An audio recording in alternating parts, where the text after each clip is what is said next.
Naivang gripa parabrita saritopyasas susyan Rudha guha kim ajito vatino pasanan Kasmad bhajanti kabayo dhanadur madhan dhan.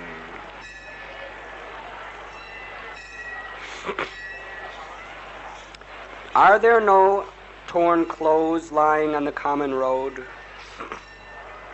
Do the trees which exist for maintaining others no longer give alms and charity? Do the rivers being dried up no longer supply water to the thirsty? Are the caves of the mountains now closed? Or above all, does the Almighty Lord not protect the fully surrendered souls? What then? Why then do learned sages go to flatter those who are intoxicated by hard-earned wealth?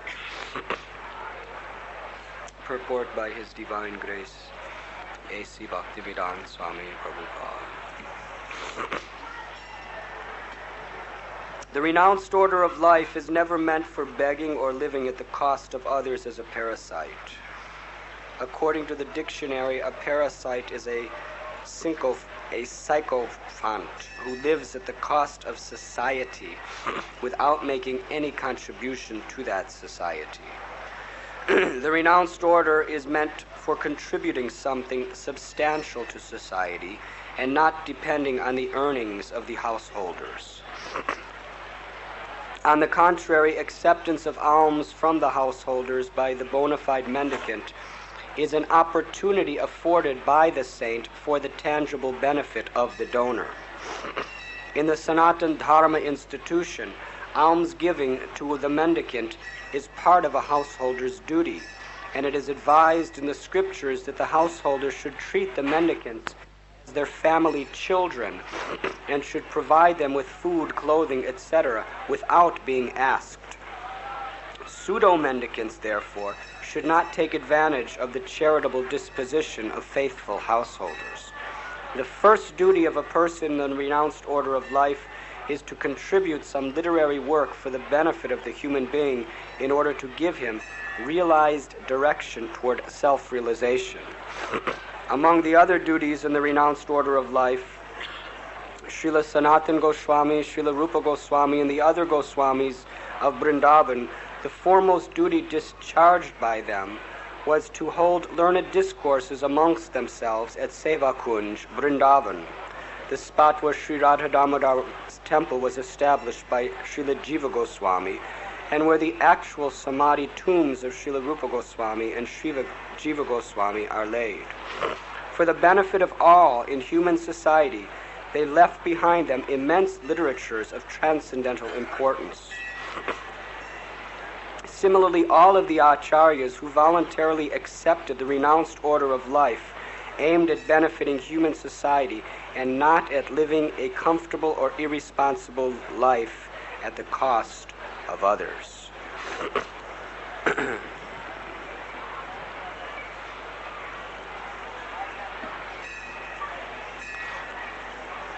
In this verse from the Srimad Bhagavatam, 2nd chapter, Shukadev Goswami is beginning his teachings to Maharaj Parikshit.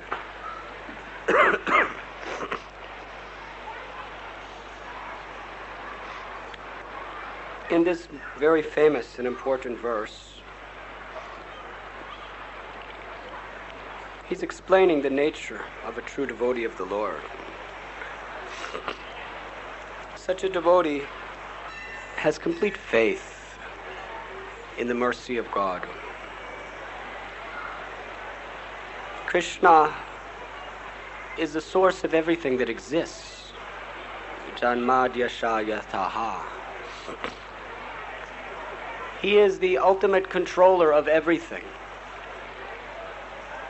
And not a blade of grass can move without his sanction. He is providing for every living entity in all the material and spiritual worlds. Shukadev Goswami is asking for one who surrenders his life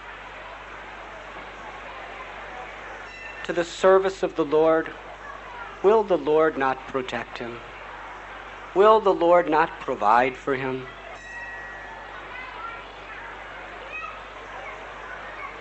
What really are our needs?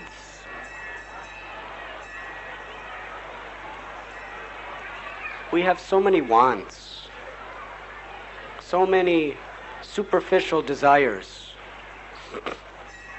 which are mostly born of social conditioning.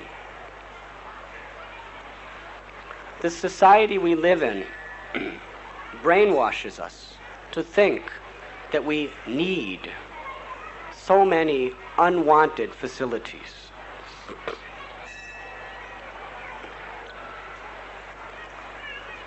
We are trained in such a way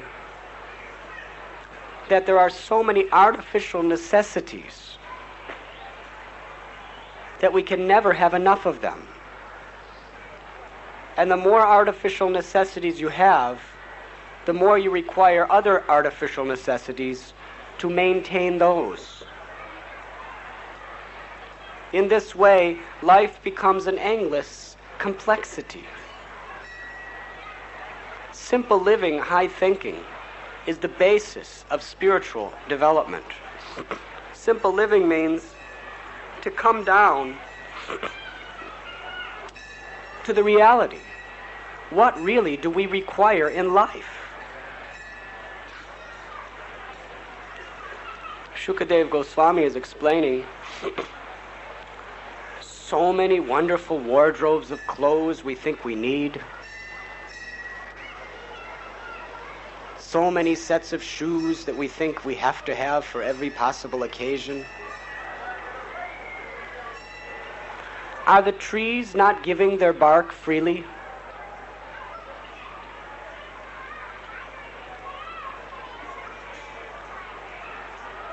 So many wonderful places to live, beautiful homes. Shukadev Goswami is explaining, are there not ample flat surfaces on the earth to lay upon? Do you not have two arms to use as pillows?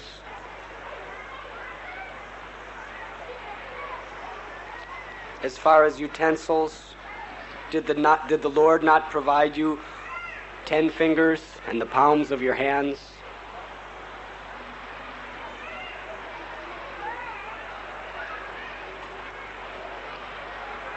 Are there not torn clothes lying on the common road? Actually, there are still caves in the mountains. Are they not closed? How many of us are willing to live according to this standard?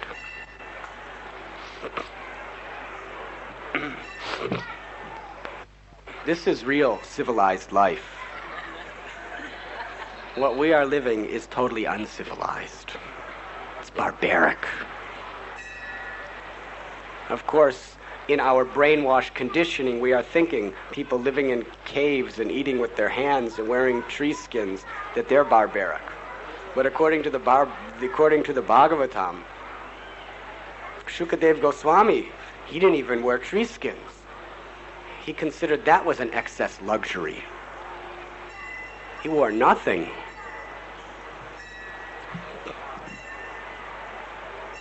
Of course, in our society that we are living today, to take these instructions literally, we would probably be in jail or in insane asylum. But to say the least, it's rather impractical. But the spirit of these teachings is absolutely applicable and essential if we want to make spiritual development. Because the more that you have artificial desires for unwanted necessities in life, the more you have to be dishonest. The more you cannot be straightforward and live for the truth. You have to flatter people. people who are intoxicated by hard-earned wealth.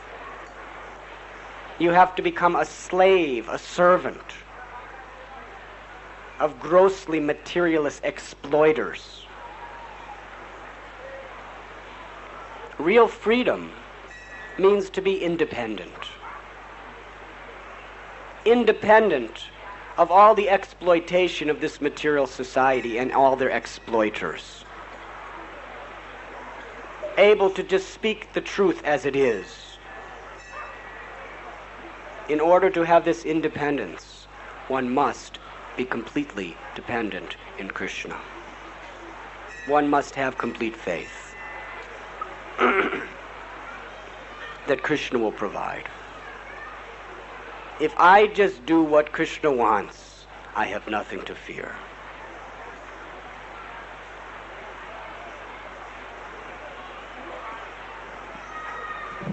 Haridas Thakur,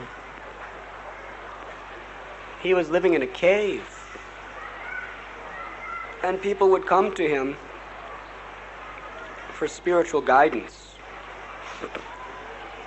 All classes of people, because they knew he was genuine. He wasn't after getting anything from anyone. He simply wanted to contribute the highest benefits to all living beings by giving the gift of Harinam Kirtan. But in the cave he was living, there was a terribly venomous serpent. And this snake was emanating such poisonous vapors from his breath that the entire cave smelled so bad that his guests were so much disturbed they couldn't even go to visit him anymore. So they asked Haridas if he could move to another cave. Haridas said yes. There is no reason to disturb this snake. He's also part and parcel of Krishna. He has every right to this cave as much as me. So I will leave. Just at that time, the snake left the cave, never to be seen again. What does this story indicate? That Krishna is in the heart even of the most ferocious, deadly, poisonous serpent. And although he was living in the cave with Haridas Thakur, because Haridas was so surrendered to Lord Krishna with faith, there was no possibility of the snake harming him. Because even the snake is being directed by the super soul, the Paramatma in the heart. And when there was an inconvenience to Haridas, by seeing that his followers were having trouble, the snake simply left by the arrangement of Krishna. By the dictation of the Lord, the devotee is always protected, providing that devotee has faith and is willing to surrender. Such a devotee has nothing to hide and has nothing to gain. Such a devotee is simply immersed in devotional service.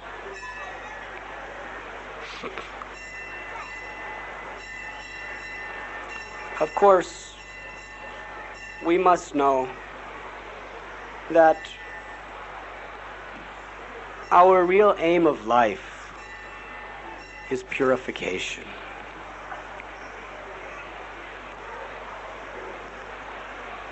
It is the inner original quality of our soul that is our real wealth. The so-called wealth of this world is an illusion. It is a mirage. It is an impediment if we become attached to it, if we become dependent upon it. Shukadeva Goswami is speaking this verse to Maharaj Parikshit. Now, previous to this first day of Srimad Bhagavat Katha, Maharaj Parikshit was living as a great king. Was he any less a great devotee as the emperor of the world, living in the palace of Hastinapur, as he is when he is fasting till death on the bank of the Ganges? No. Maharaj Parikshit, he was in this spirit of complete dependence and surrender to the will of God, even while living as a great king. What is the difference between Shukadeva Goswami and Maharaj Parikshit? In essence, there is no difference. They were both completely surrendered souls, willing to give their lives to help others in the faithful service of the Lord. But in function, there was a difference. Shukadeva Goswami is exemplifying the highest principles of renunciation as a Brahmin and as a guru. And Maharaj Parikshit is exemplifying the highest standard of pure devotion to God as a grihasta and a king, an administrator of society. They were both performing their duty in complete detachment and complete dependence on the will of God. And how do we know that Maharaj Parikshit was like this? Sometimes people challenge us that you have certain devotees in your congregation who chant 16 rounds every day and come to the temple every morning, but they already have everything they need in life. So it's not so difficult for them. But us, we don't have it yet. We're struggling, we're fighting. So we don't have time for this luxury of being able to just do such nice sadhana and engaging in so much wonderful satsang with the Vaishnavas. But what is the test that such personalities who have everything in this world that is required, and they are charitable and God conscious, what is the test that they are actually surrendered and depending on the Lord? Maharaj Parikshit displayed this to the highest standard. Maharaj Parikshit had a palace bigger than any man on earth today.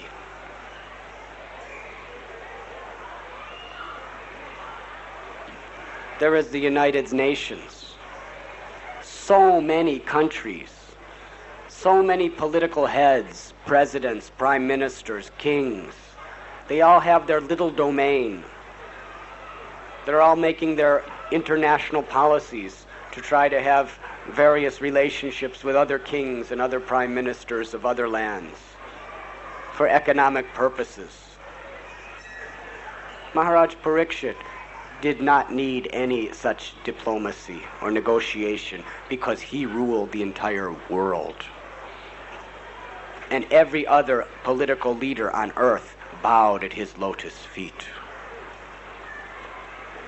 Such power no one has today.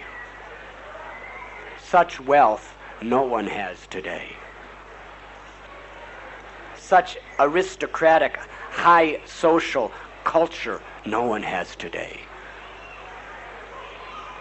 He was born in the family of Yudhisthira, Arjuna, Abhimanyu.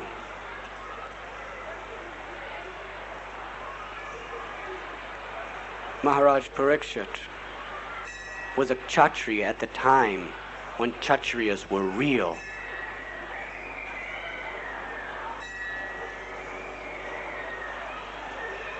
They were royal. They were courageous. They were heroic. They were truly Rajarishis. They were saints. So one may think, it's not difficult being such a great soul, a great devotee, when you're born into such a high family, and you have everything at your feet, and you have such power, and no one could challenge you. But when it was the will of the Lord, even though Maharaj Parikshit was young, he was at the prime of his life, he was given the indication, give it up. Not tomorrow, now. He was cursed unexpectedly. He had no time to prepare for this curse. It came upon him like a thunderbolt. In 7 days, Parikshit Maharaj, you will die. Maharaj Parikshit was such a great and powerful yogi that he had the power to counteract that curse if he so desired. He could have somehow or other fought for his position and maintained his service as king and maintained his family and his home. But he did not even desire to attempt to do such a thing. This is Krishna's will. He wants me to give it up now. Without a second thought, he turned over his entire kingdom to his son. He took off all his royal clothes, put on the simple cloth of a mendicant. He left all the royal comforts and luxuries of his palace to sit on the hard, dry dust of Ganges bank and vowed to fast until death. But that's not all. That was just an external manifestation of his desire. His real desire was that he would be in the association of the great sadhus, and he would hear from them the story of Krishna, the teachings of Krishna, for the last 7 days of his life.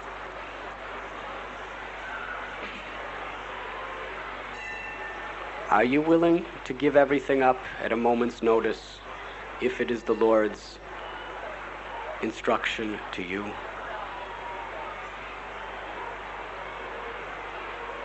Do you have that faith? Are you really depending on Krishna? How real, how genuine is your devotion? If you ask yourself this question, then you may get some idea of how genuine your devotion really is. Parikshit Maharaj had a beautiful, chaste wife, children, everything. And he had a young, strong body. Not only was he willing to give up all of his comforts and all of his social positioning, he was willing to give up his life for Krishna immediately. Die to live.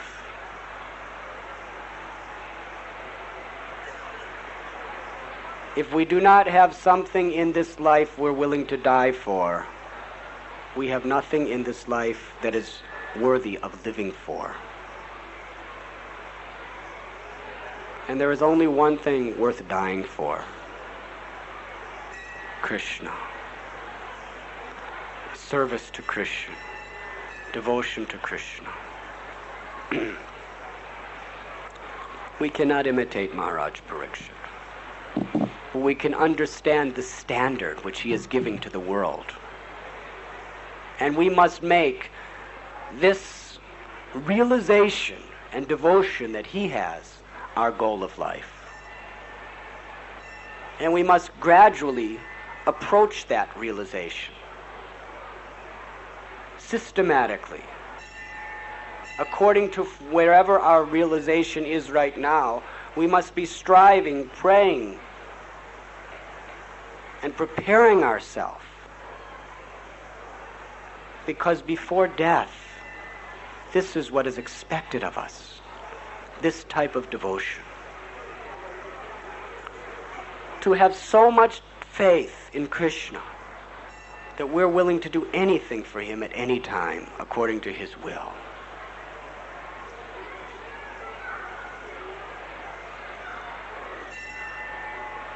Krishna is the friend, the well-wisher of all living beings. Even when it appears that Krishna cheats us, in his cheating, he gives us the most precious gift of his mercy. We are celebrating the month of Damodar. This is a very auspicious time of the year. It was on the day of Diwali that Krishna stole the butter from Mother Yashoda's rafters. He was tied up by the rope around his waist. He knocked down the twin Arjuna trees.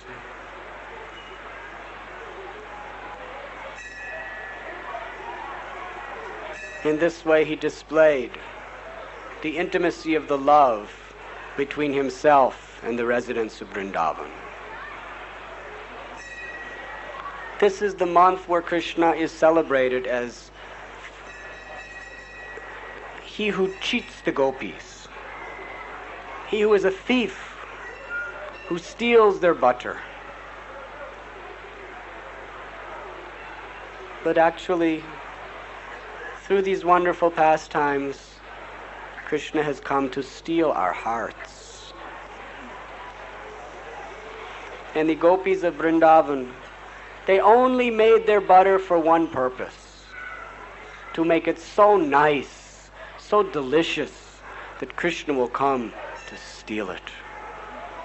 If Krishna doesn't come to steal our butter, then what is the use of our existence? What is the need of our butter? It is all a waste. This is how we should be living, whether we are grihastas, vanaprastas, brahmacharis, or sannyasis.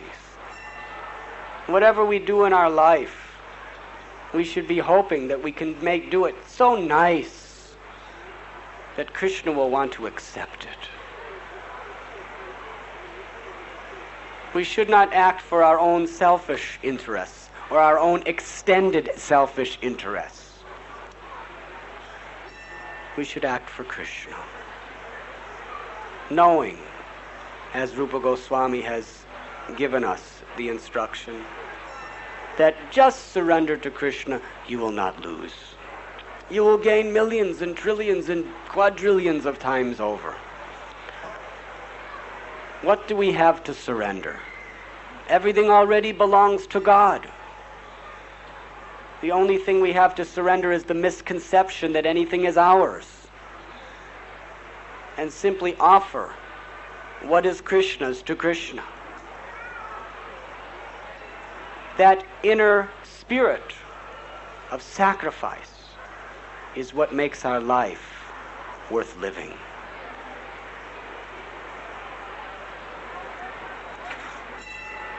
So these verses from Srimad Bhagavatam are very strong.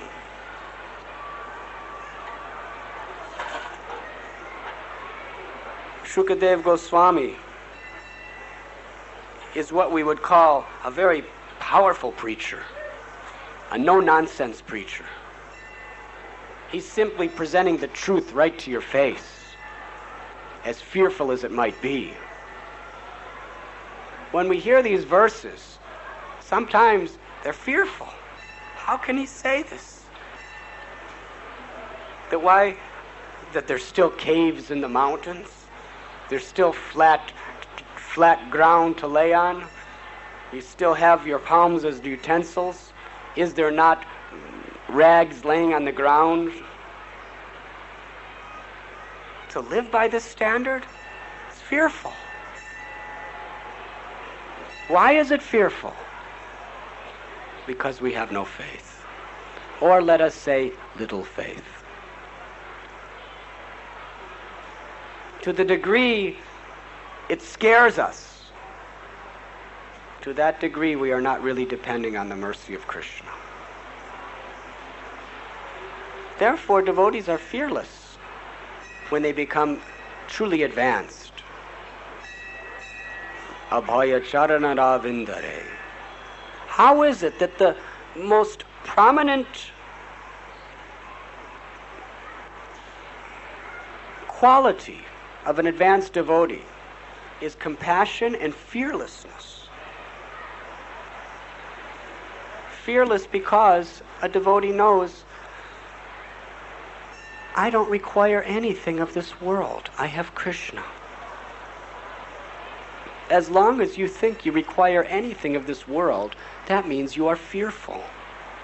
And the more things you feel you require, the more fearful you become. And fear means misery, anxiety, and suffering. You cannot be happy if you're fearful. Peace comes when there's no fear. How to come to the standard of fearlessness? We have to become detached. And how to become detached? By becoming attached to Krishna. Because everything of this world you will have to leave behind today or tomorrow. But that realization of your trust in Krishna is eternal. That is the greatest thing.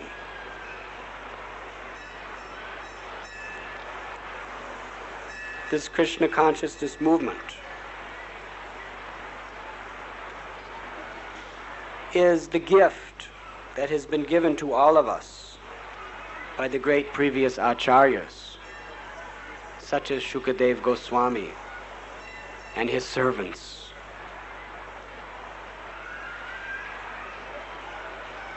To deliver this gift of purification.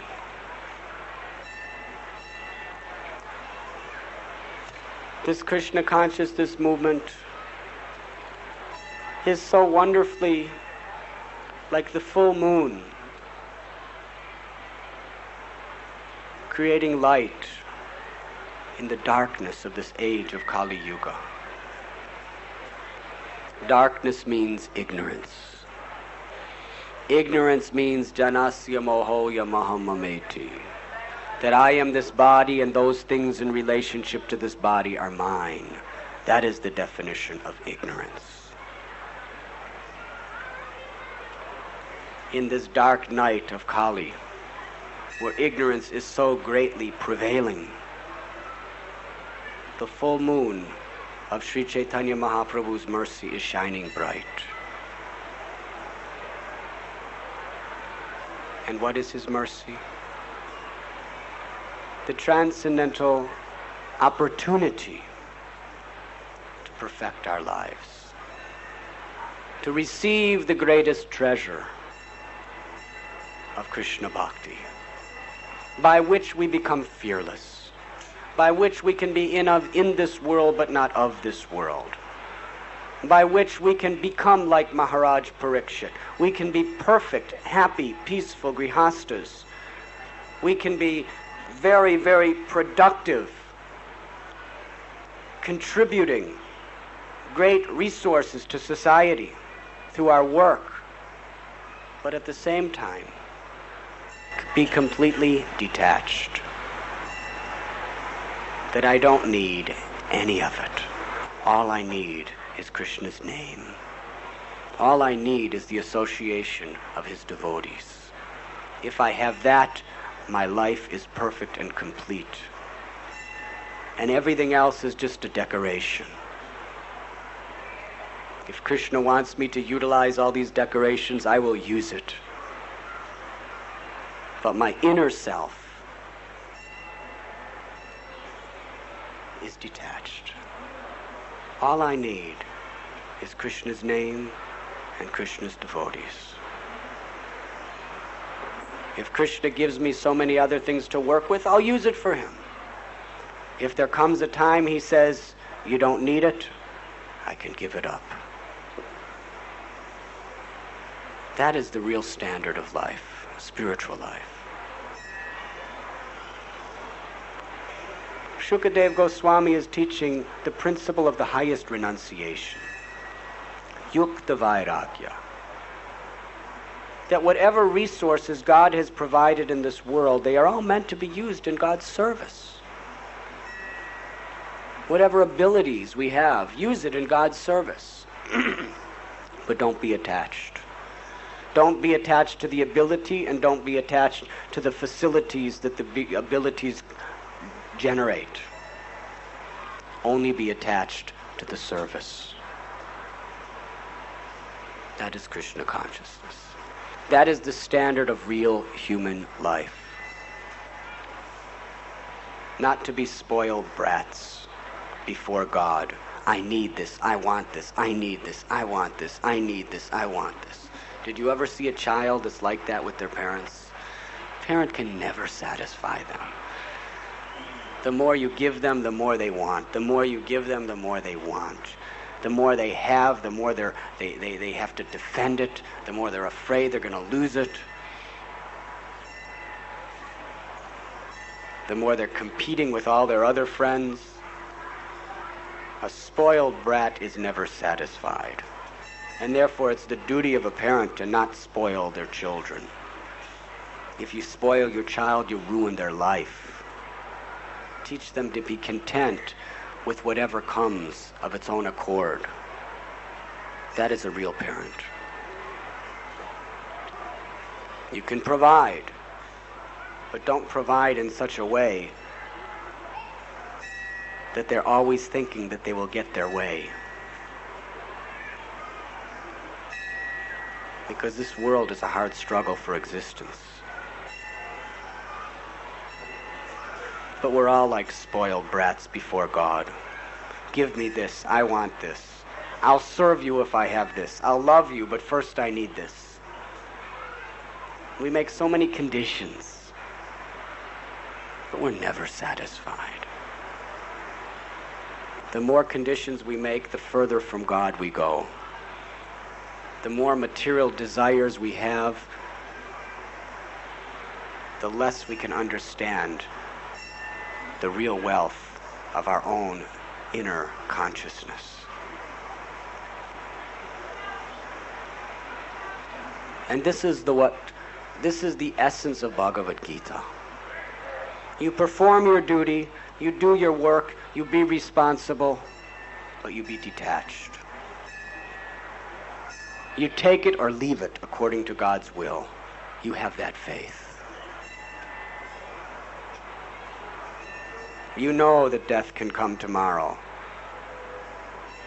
So you put your inner consciousness only in attachment to Krishna, not to anything of this superficial world. And there are so many examples that Shukadeva Goswami gives in the Srimad Bhagavatam. Dhruva Maharaj, Prahlad Maharaj, they were completely detached, utterly depending on Krishna. How was Prahlad utterly depending on Krishna? His father threw him in a pit of snakes, and he didn't care. He just went diving down into the pit of snakes, just, Haribo.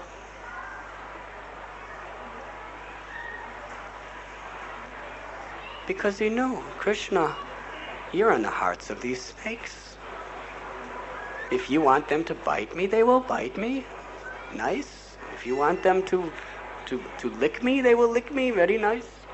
They can't do anything outside of what your desire is. He was peaceful. He was detached. If he would have just done one thing, just been a little diplomatic with his father, He was the eldest son. He would have been coronated as the Yuvaraj, the next king of the entire universe. But he was just so straightforward because he had such faith in God. Put yourself in Prahlad's position. Just keep quiet and you become the emperor of the universe. You're a devotee, keep it to yourself. Don't tell anyone. And you will have all the comforts, delights, and opulences of the heavens. He didn't care for these things. He only cared for one thing, truth. That Krishna is my Lord, and I will chant his name and speak his glories. His father asked, "What is the best thing you learned in school?" "Oh, best of the demons, I learned that foolish people like you can never be happy because you're just chewing what's already been chewed through material enjoyment. Better you go to Vrindavan and worship Krishna." He could have just said, "Oh, I learned mathematics and I learned geography, and it was very nice." And his father would have said, "Oh, nice boy, nice boy." My dear father, you are so much materially attached that better you always hear and chant the glories of the Lord. In this way, he was so honest. He could be honest because he had faith, because he wasn't attached. As long as you're attached, you have to be a yes man for the exploiters and controllers of this material society. But if you're detached, you can just tell the truth. This is where it's at. You're a demon and you're a rascal. I love you, therefore I'm telling you, go to Vrindavan and worship Krishna. You're wasting your life. I have no respect for you, Father. He could tell him right to his face. And the result was his father threw him off mountains, cast him into blazing fires, fed him deadly poison, had Rakshasas stabbing him with tridents and spears and swords. But Prahlad, because he had faith in Krishna, he didn't mind. And in the end, the Lord desired that Prahlad be the king. After Hiranyakashipu was killed, Prahlad prayed, "My dear Lord, I love him. He's my father. So what if he tried to murder me, kill me, blaspheme me, and everything else? Please, give him liberation." So the father was liberated, and Prahlad was put as king. And he ruled the entire world meticulously, with such responsibility. And as king, he had to get married. He didn't get married because he had uncontrolled senses. He got married because it was the duty of Kshatriyas to generate further generations. In fact, Bali Maharaj, that great Mahajan, was the grandson of Prahlad.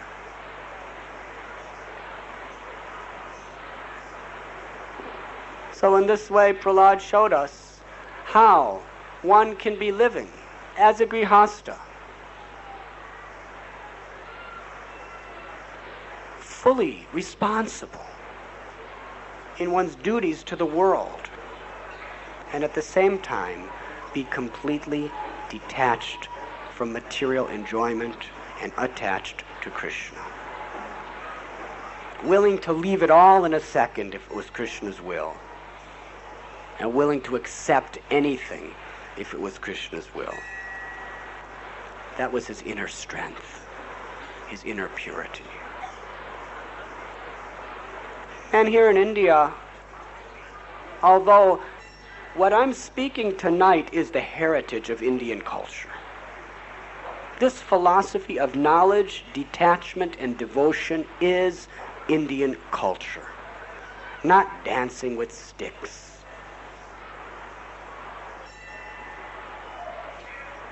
Indian culture is not going to weddings and dressing up nicely. This is all superficial.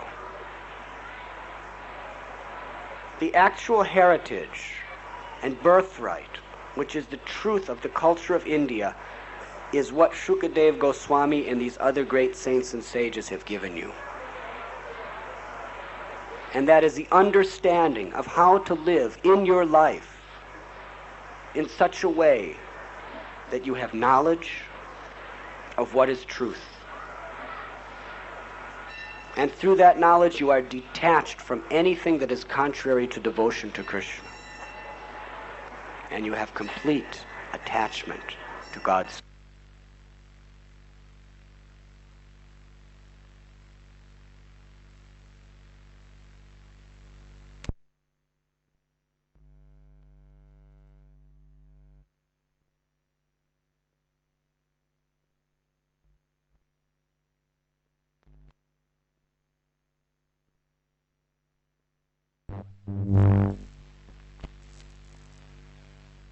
Real heritage is. Our culture is to follow in the footsteps of Prahlad, to follow in the footsteps of Maharaj Parikshit, to strive for the highest goal in our life. From the moment of our infancy to the time of our death, we are constantly moving forward, struggling to purify ourselves and be completely dependent on the mercy of Krishna, completely fearless, completely detached, completely absorbed in remembering Him, in serving Him, in chanting His holy name.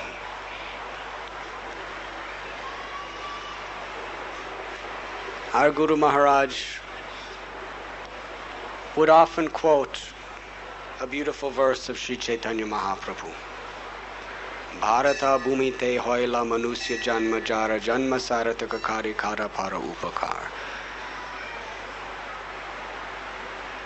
This bhakti that we are speaking is the real wealth. It is the real substance of Bharatvarsha. And it is the duty of every person born in this land of Bharatvarsha to realize it and to distribute this great charity to the rest of the world by our actions and by our words, by our life.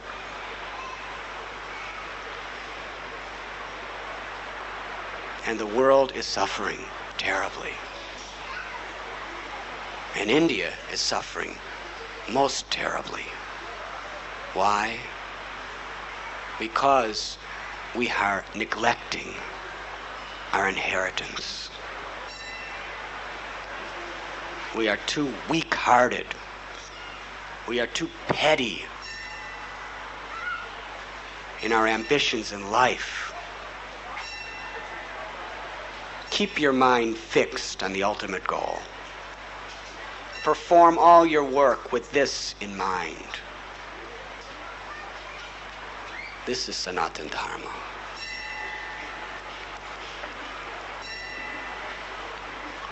To come together in beautiful gatherings like tonight,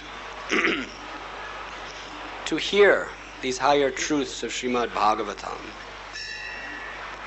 is the most important and sublime basis that we can create in our life for developing these higher virtues.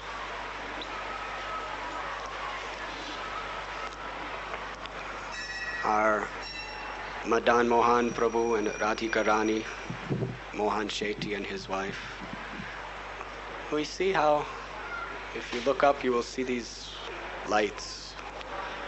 There is the moon on one side, and then there is another moon on this side. It is the moon of Lord Gaurchandra, the temple of Chaitanya Mahaprabhu. He has converted his house into a beautiful temple. He's a householder. He has some means. And what does he do with this temple? He invites people to come and to hear the glories of the Lord and chant the names of the Lord and give nice prasad. Such a wonderful life. Tonight there may be 200-300 of us sitting together to hear Krishna's message, to chant his name, to take his prasad. This is the first and greatest responsibility of a householder.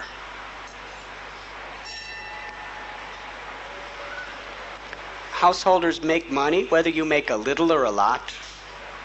Use it to create services and atmospheres that will elevate people's consciousness.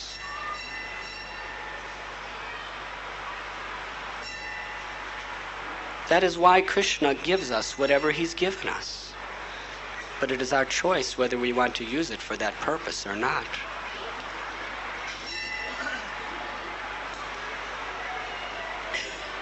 So this is the wonderful opportunity that we all have. And what we are speaking is not something impractical, but it is actually the only way of life that's really practical. Because it makes sense, because it's based on truth. And it's blissful. Just have faith in Krishna. Just keep the association of his devotees. Just always remember him by chanting his name. We don't require anything else. We'll use whatever we have, and we'll try to get more to use it in his service, but all we need is Harinam. Krishna will provide everything else. Hare Krishna, Krishna Krishna, Hare Hare, Hare Ram, Ram Ram, Hare Hare. Thank you very much.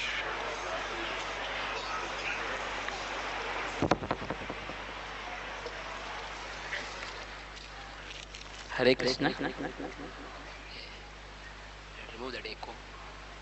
हरे कृष्ण। तो आज जो श्लोक पढ़ा श्रीमद् भागवत के द्वितीय स्कंद से, सुखदेव महाराज कह रहे हैं कि ये जो आपको फटे हुए कपड़े हैं तो फिर कपड़ों की क्या ज़रूरत है, और क्या पेड़ जो है वो दान नहीं दे रहे, क्या जो नदियां हैं क्या वो पानी नहीं दे रहे, और जो है इस तरह से जो है वो एक सरल जीवन बताने के लिए हमें प्रेरित कर रहे हैं। तो महाराज ने प्रवचन में बताया कि सुखदेव गोस्वामी महाराज जो हैं परीक्षित महाराज को एक बता रहे हैं कि एक भक्त का कैसा स्वभाव होना चाहिए। उसको भगवान की कृपा में पूर्ण विश्वास होना चाहिए कि कृष्ण जो है वो सर्वेश्वर हैं और उनकी इच्छा बिना जो है एक घास का पत्ता भी नहीं हिल सकता, और कृष्ण जो है वो हर जीवात्मा के लिए जो चाहिए वो देते हैं। तो जो व्यक्ति श्री कृष्ण के प्रति समर्पित करता है उसको भगवान जो क्या नहीं देंगे जो उसे चाहिए। वास्तव में हमारी आवश्यकताएं क्या हैं? आज के समाज में ऐसे कई आवश्यकताएं हैं जो कि कृत्रिम रूप से बनाई जाते हैं। वास्तव में सरल जीवन बिताना और उच्च विचार रखना यह आध्यात्मिक जीवन की आधार है। तो यही चीज़ जो है सुखदेव महाराज यहाँ पर समझा रहे हैं, और यही सभ्य जीवन है। और जो आजकल हम जो जीवन बितला रहे हैं वो वास्तव में असभ्य और बिल्कुल जो है पशु के समान जीवन है। आज के समाज में जो है अगर हम ऐसा जैसे सुखदेव महाराज बता रहे हैं वैसा जीवन बिताएं तो शायद लोग हमें जेल में या पागल खाने में डाल देंगे। लेकिन वास्तव में ये जो इसकी भावना है इसको हमें स्वीकार करना चाहिए कि जितना ज़्यादा हमारे पास होता है उतना ही हमारी इच्छा होती है कि और प्राप्त करें, उतना ही हमें झूठ बोलना पड़ता है, उतना ही हमें लोगों को जो है प्रशंसा करनी पड़ती है भौतिकवादी लोगों के लिए। और ये सच्ची स्वतंत्रता यह है कि इन सब चीज़ों से मुक्त रहना और सत्य को उसके यथारूप में प्रस्तुत करना। और इस तरह से स्वतंत्र होने के लिए ये आवश्यक है कि हमें कृष्ण पर विश्वास हो। हमें ये विश्वास होना चाहिए कि अगर हम वही करेंगे जो कृष्ण चाहते हैं तो कृष्ण हमें सब कुछ दे देंगे। जैसे हरिदास ठाकुर जो है एक बार गुफा में रह रहे थे और एक बहुत ही जहरीला सांप वहाँ रहता था। वैसे उनको तो कोई से मुश्किल नहीं थी, लेकिन जब लोगों को उससे डर लगने लगा तो हरिदास निश्चय किया कि मैं ये छोड़कर जाऊंगा। लेकिन इसी समय वो सर्प जो है उठकर चला गया। इससे ये पता चलता है कि कृष्ण जो है सांप के भी हृदय में है, सब प्राणियों के हृदय में है। और एक भक्त को ये विश्वास होता है कि भगवान की इच्छा बिना कुछ नहीं होता, तो उसके लिए कोई छुपाना नहीं होता, कोई लाभ नहीं होता। हमारा सच्चा उद्देश्य है शुद्धिकरण, और सच्ची संपत्ति है ये जो आध्यात्मिक संपत्ति है। और ये दुनिया की संपत्ति है, ये तो वास्तव में एक प्रतिबिंब के समान है। तो श्रीमद् भागवत का अध्ययन, श्रीमद् भागवत का श्रवण करने से पहले भी परीक्षित महाराज राजा थे, लेकिन तभी भी वो उसी तरह के भक्त थे, वो भगवान के इच्छा पर पूर्ण रूप से निर्भर थे। तो सुखदेव गोस्वामी में और परीक्षित महाराज में अंतर क्या है? वास्तव में सार में कोई अंतर नहीं है, क्योंकि दोनों ही जो है भगवान के प्रति समर्पित हैं। तो खाली कार्य में फर्क है। सुखदेव गोस्वामी बाहरी रूप से एक सन्यासी, एक ब्राह्मण और गुरु थे, जबकि परीक्षित महाराज जो है भगवान के शुद्ध भक्त, गृहस्थ और राजा थे। तो दोनों ही अपना कर्तव्य जो है अनासक्त भावना से कर रहे हैं।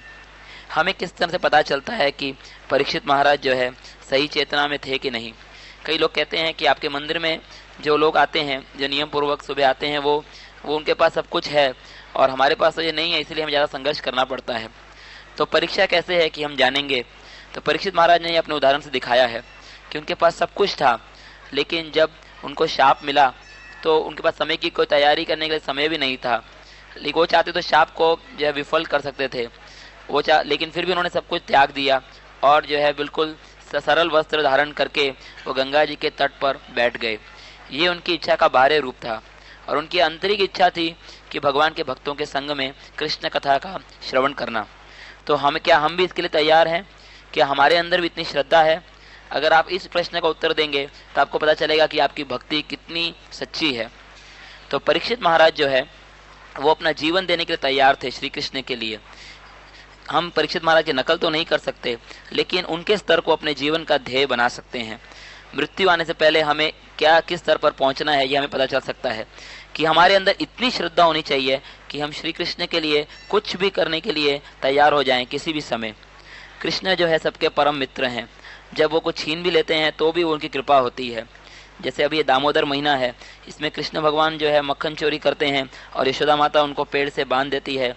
तो ये जो है श्री कृष्ण भगवान गोपियों से मक्खन चोरी करते थे, लेकिन वास्तव में गोपियाँ ये चाहती थी, वो सोचते थे कि अगर कृष्ण ये मक्खन को चोरी नहीं करेंगे तो हमारा मक्खन बेकार है।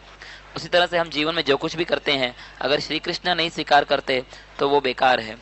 रूप गोस्वामी कहते हैं कि अगर श्री कृष्ण को समर्पण करो तो आपको कोई हानि नहीं होगी। तो हमें जो है श्री कृष्ण की सेवा की अभिलाषा करनी चाहिए।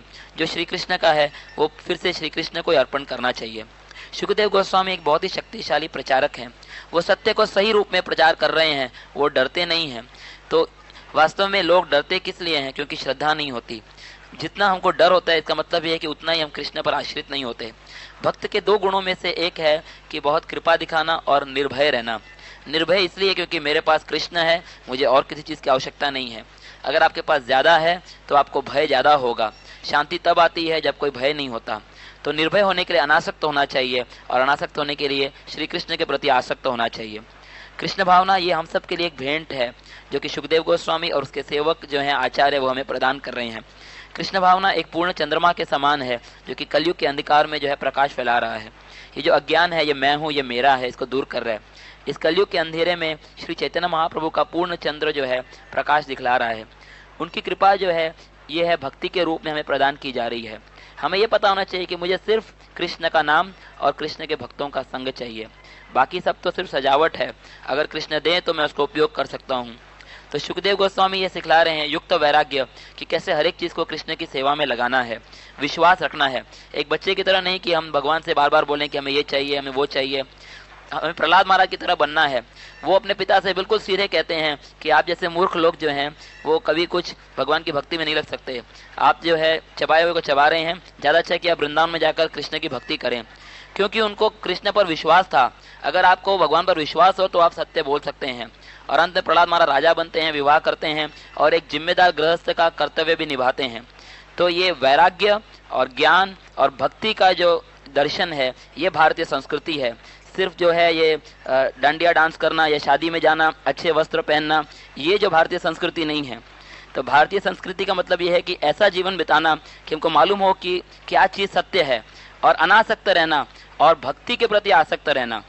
तो अगर हम ये रहेंगे तो यही वास्तव में भारतीय संस्कृति कहा जा सकता है। हमें प्रहलाद महाराज के चरण चिन्हों का अनुसरण करना है, संघर्ष करना है शुद्धिकरण के लिए, और पूर्ण रूप से भगवान की सेवा में लग जाना चाहिए, भगवान के नाम के स्मरण में लगना चाहिए। श्रील प्रभुपाद जी ये कहा करते थे कि जिसने भारत भूमि में जन्म लिया है उसको अपना जीवन सफल करना है, और ये भक्ति ही ये सच्ची भारतवर्ष की संपत्ति है।